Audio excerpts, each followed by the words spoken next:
नमस्कार दोस्तों, स्वागत है आपका वनडे एग्जाम सेंटर में। दोस्तों, आज के वीडियो में हम लोग जानेंगे कि अगर आप दीनदयाल उपाध्याय गोरखपुर विश्वविद्यालय गोरखपुर के छात्र हैं तो बीए सेकेंड सेमेस्टर में आपको हिंदी में क्या क्या पढ़ना होगा। आपको बता दें कि डीडीयू में बीए सेकेंड सेमेस्टर में हिंदी में आपको कुल 2 पेपर पढ़ने हैं। जो पहला पेपर है उसका नाम है कार्यालय हिंदी और कंप्यूटर प्रथम, और जो दूसरा पेपर है उसका नाम है कार्यालय हिंदी और कंप्यूटर द्वितीय। सबसे पहले हम लोग कार्यालय हिंदी और कंप्यूटर प्रथम के बारे में चर्चा करेंगे और जानेंगे कि इस पेपर में आपको क्या क्या पढ़ना है। कुल 4 यूनिट आपको पहले पेपर में पढ़ने हैं। देख लेते हैं एक एक करके कि किस यूनिट में आपको क्या पढ़ना है। जो आपका पहला यूनिट है इसमें आपको कार्यालय हिंदी का स्वरूप, उद्देश्य एवं क्षेत्र के बारे में जानना है।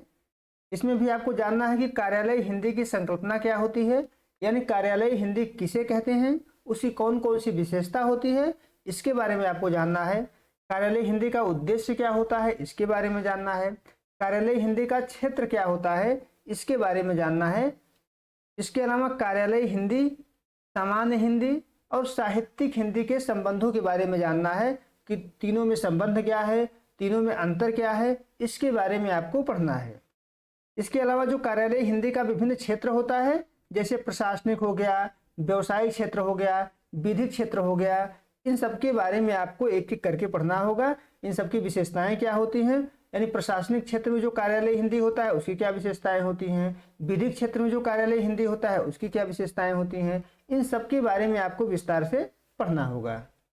आगे बढ़ते हैं, देख लेते हैं दूसरे यूनिट में आपको क्या पढ़ना है। जो आपका दूसरा यूनिट है इसमें आपको कार्यालय हिंदी में प्रयुक्त पारिभाषिक शब्दावली के बारे में पढ़ना है, यानी जो पारिभाषिक शब्दावली कार्यालय हिंदी में प्रयोग किए जाते हैं उसके बारे में इस यूनिट में आपको जानना है। इसमें आपको जानना है कि पारिभाषिक शब्द क्या होते हैं, उनके स्वरूप के बारे में जानना है और परिभाषा के बारे में जानना है कि पारिभाषिक शब्दावली का स्वरूप क्या होता है और उनकी परिभाषा क्या है। पारिभाषिक शब्दावली किसे कहते हैं, कौन सा विद्वान पारिभाषिक शब्द को किस प्रकार से परिभाषित करता है, इसके बारे में आपको इस यूनिट में जानना होगा। इसके अलावा यह भी जानना है कि पारिभाषिक शब्दावली की आवश्यकता हमें क्यों है और उसका महत्व क्या है, यानी पारिभाषिक शब्दावली की आवश्यकता एवं महत्व के बारे में हमको दूसरे यूनिट में पढ़ना है। इसके अलावा पारिभाषिक शब्दावली निर्माण के सिद्धांत कौन कौन से हैं, उन सिद्धांतों के बारे में जानना होगा। प्रशासनिक एवं विधिक शब्दावलियों के बारे में जानना होगा, यानी हमको कुछ शब्दावली याद करने होंगे, कुछ प्रशासनिक क्षेत्र के और कुछ विधिक क्षेत्र के शब्दावली इसमें पढ़ने होंगे। उसको अंग्रेजी में भी पढ़ना होगा और हिंदी में भी पढ़ना होगा कि कौन सा अंग्रेजी में उसको क्या कहते हैं और हिंदी में उसको क्या कहते हैं, दोनों में आपको यहाँ पर जानना होगा। आगे बढ़ते हैं और देखते हैं तीसरे यूनिट में आपको क्या पढ़ना है। जो आपका तीसरा यूनिट है इसमें आपको कंप्यूटर और हिंदी भाषा के बारे में जानना है कि कंप्यूटर और हिंदी भाषा का अंतर संबंध क्या है। कंप्यूटर का सामान्य परिचय पढ़ना है और कंप्यूटर के इतिहास के बारे में आपको पढ़ना है, यानी कंप्यूटर कब शुरू हुआ, किस प्रकार से विकसित होकर के आज की अवस्था में पहुंचा है उसके बारे में जानना है। कंप्यूटर के सामान्य परिचय के बारे में जानना है। कंप्यूटर में हिंदी भाषा के विकास का इतिहास पढ़ना है कि कंप्यूटर में हिंदी कितनी सुलभ है, कौन कौन से काम हिंदी में कंप्यूटर में किए जा सकते हैं, इसके बारे में आपको पढ़ना है।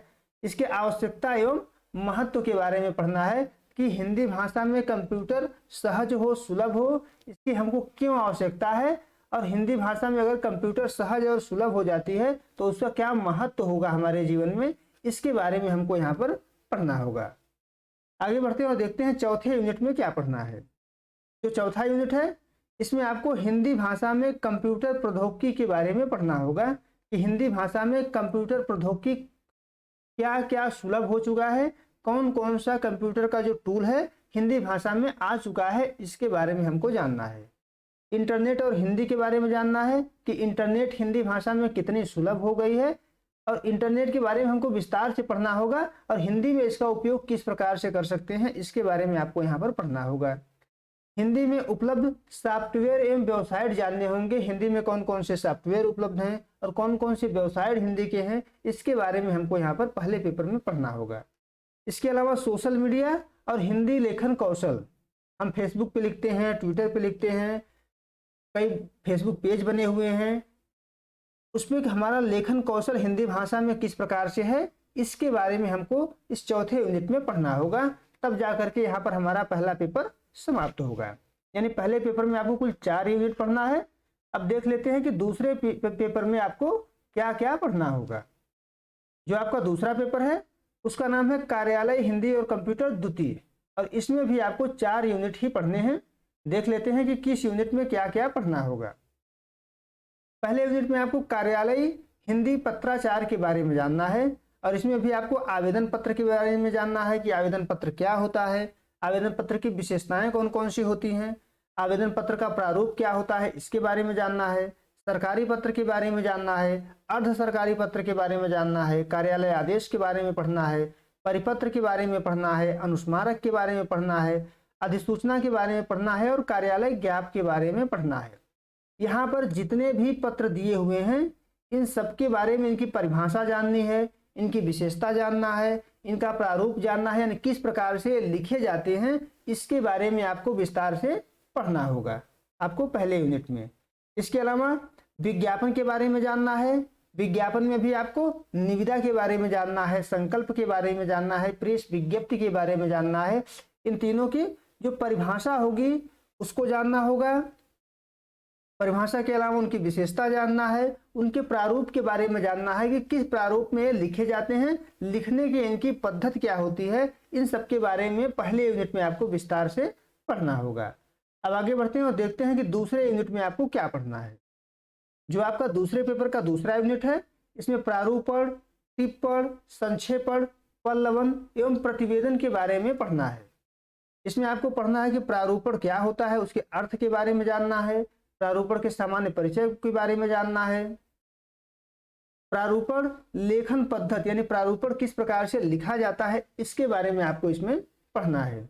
टिप्पण का अर्थ जानना है कि टिप्पण क्या होता है, टिप्पण के सामान्य परिचय के बारे में जानना है, टिप्पण लेखन पद्धति के बारे में जानना है कि टिप्पण किस प्रकार से लिखे जाते हैं, उनके लिखने की कौन कौन सी विशेषता होती है इसके बारे में आपको जानना होगा।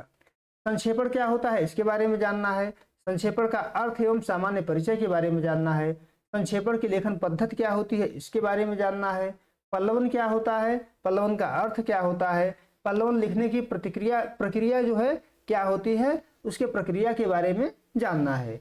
इसके अलावा प्रतिवेदन क्या होता है, प्रतिवेदन का अर्थ क्या होता है और प्रतिवेदन लिखने की प्रक्रिया क्या होती है इसके बारे में दूसरे यूनिट में आपको पढ़ना होगा। अब आगे बढ़ते हैं और देखते हैं कि तीसरे यूनिट में आपको क्या पढ़ना है। जो आपका तीसरा यूनिट है इसमें हिंदी भाषा और ई शिक्षण के बारे में जानना है। इसमें आपको इंटरनेट पर उपलब्ध जो हिंदी में पत्र पत्रिकाएं हैं उन पत्र पत्रिकाओं के बारे में जानना है कि कौन कौन सी पत्र पत्रिकाएं आपको हिंदी में उपलब्ध हैं, उसके संपादक कौन कौन से हैं, किस क्षेत्र की पत्रिका है, साप्ताहिक है कि मासिक है, कहाँ से प्रकाशित होती है, इन सब के बारे में आपको जानना है।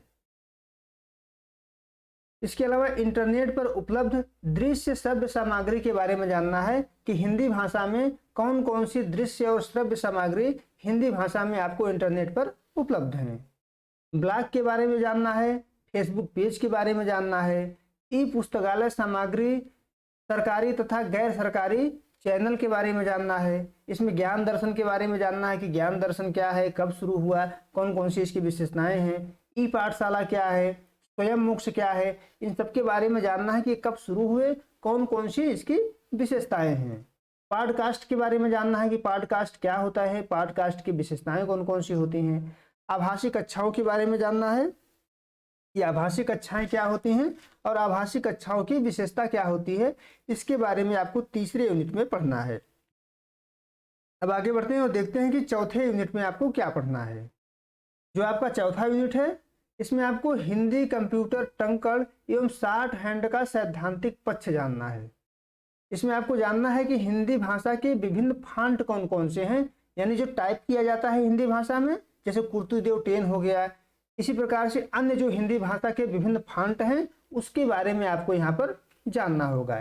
यूनिकोड के बारे में जानना है कि यूनिकोड क्या है, किस प्रकार से काम करता है, यूनिकोड की विशेषताएं क्या हैं, कब शुरू हुई, इसके बारे में आपको विस्तार से जानना होगा। स्पीच टू टेक्स्ट प्रौद्योगिकी के बारे में जानना होगा कि हम बोलते जाते हैं और इंटरनेट पर लिखता जाता है, यह किस प्रकार से होता है, इसकी कौन कौन सी विशेषताएं होती हैं, इसके बारे में आपको पढ़ना होगा। इसके अलावा हिंदी में पीपीटी का निर्माण, स्लाइड का निर्माण, पोस्टर का निर्माण किस प्रकार से किया जाता है, इसके बारे में आपको दूसरे पेपर की चौथी यूनिट में पढ़ना होगा। यही 2 पेपर आपको बीए सेकेंड सेमेस्टर के हिंदी में पढ़ना है, यही उसका सिलेबस है। उम्मीद है आपको ये वीडियो पसंद आया होगा। आप हमारे चैनल को सब्सक्राइब करिए, वीडियो को लाइक करिए, शेयर करिए। बहुत बहुत धन्यवाद।